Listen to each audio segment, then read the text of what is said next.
Welcome to Walking the Earth. Today we're at Pashtupatinath Temple. Down below you see the Bagamati River. It's part of the Ganges. It's a tributary of the Ganga. And there are cremation rites taking place down below. You see the body shrouded in orange and a pile of marigolds. And then it looks like someone is already over on the stand or where they will do the cremation, or perhaps that's where the body will be taken in a few minutes. They're doing the rites. I believe that's family there. So you see the temple here. So anyway, I just wanted to briefly talk about kind of death rites around the world. I'm not particularly knowledgeable in these areas, but it is interesting. I know that cremation it's widespread among Indians and then Buddhists.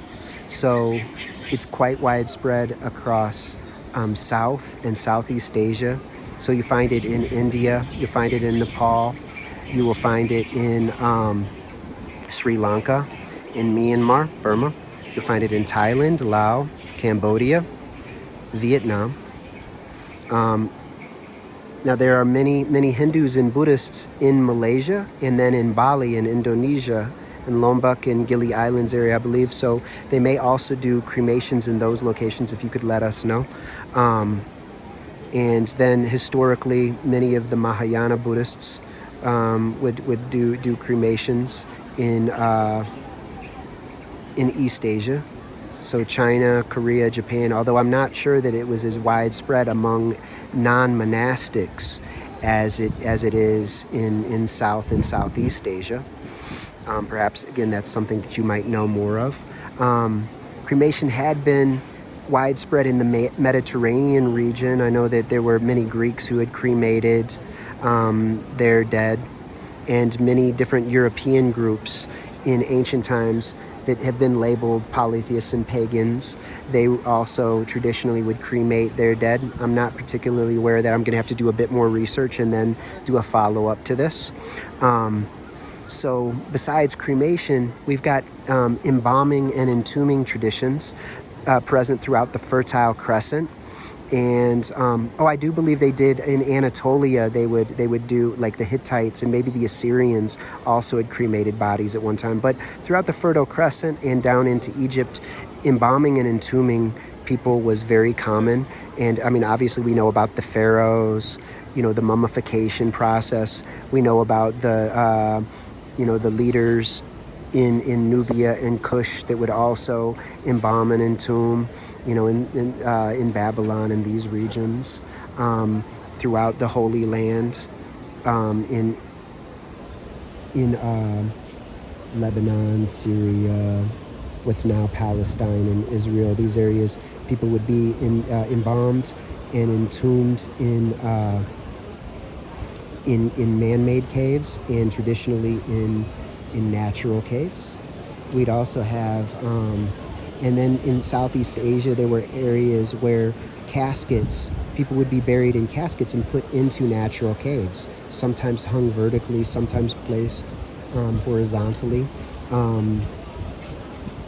You also had, and then burial was practiced. I mean, burial's been practiced by Christians, Jews, and Muslims for, within the prophetic tradition, burial has been practiced for at least 2,000 years and perhaps longer. And burial directly into the earth, where the body is washed, perfumed, wrapped in white linen, buried like a seed in the earth. This is very common within the prophetic tradition. We've also got other traditions where, like say among the ancient Persians, there was a type of burial through or a type of exposure, where to this day Zoroastrians in Mumbai at Malabar Hill are taken to these towers of death, where they are laying out and exposed to the elements. And traditionally this would be places where vultures would come and pick away the flesh and then leave only the bones. And because there was a thought of they didn't want to cremate bodies because it would make the fire impure or make the earth impure if they buried them. So they would do these. They would put them in the towers.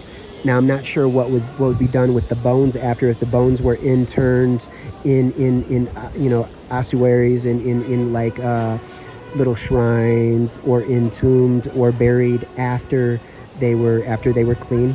Maybe you know more about that. Also, if you look at the Tibetans, who were very influenced by the Persians, they also practice different types of burial. Like, so for instance, much of Tibet is a high altitude desert and is permafrost throughout the year. So burial was not an option for them, and they didn't have enough wood to do cremation traditionally. So they had to go with other options. So I had read that in many areas, bodies would be dropped into rivers and allowed to float down the rivers. This was an old way, dropped into deep chasms. And then also they would do a different form of sky burial where, and I believe that some of the monastics still have this experience to this day, where when they pass on, they are taken, to high places, like say at Mount Kailash and other locations. There are probably locations around the major monastic centers. And then it's kind of a gruesome process. Like, I'd read about them having to, in order to carry the body to the high place, they would have to break the spine and then bend them over into a package and then carry them up the mountain like a backpack. And then someone actually strips them of their flesh and mixes the flesh with sampa, a type of barley meal, and then feeds it to the vultures. Now, I'm not sure why they would mix it with the sampa, why the vultures wouldn't eat just the flesh directly. Perhaps you know about this.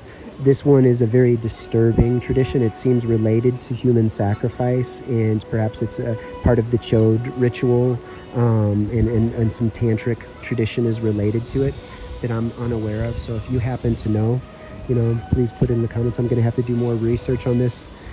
Basically what I've learned over the years is that when it comes to study, if I have a personal experience with something, then it makes it much more like I have a direct connection to whatever it might be that I'm going to study, and then it brings it to life, and I'm able to study it in a more complete manner.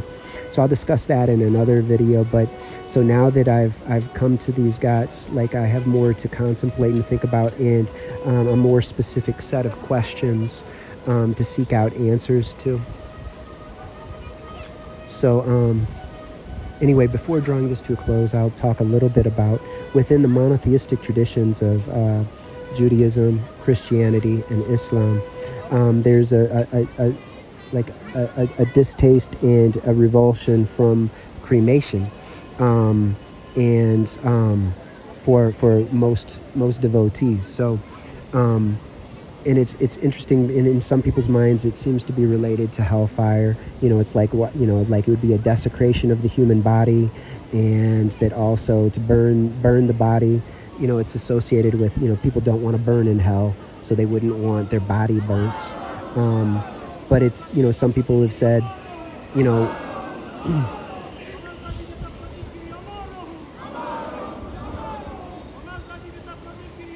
I'll go ahead and discuss this another time and just film this for a few minutes.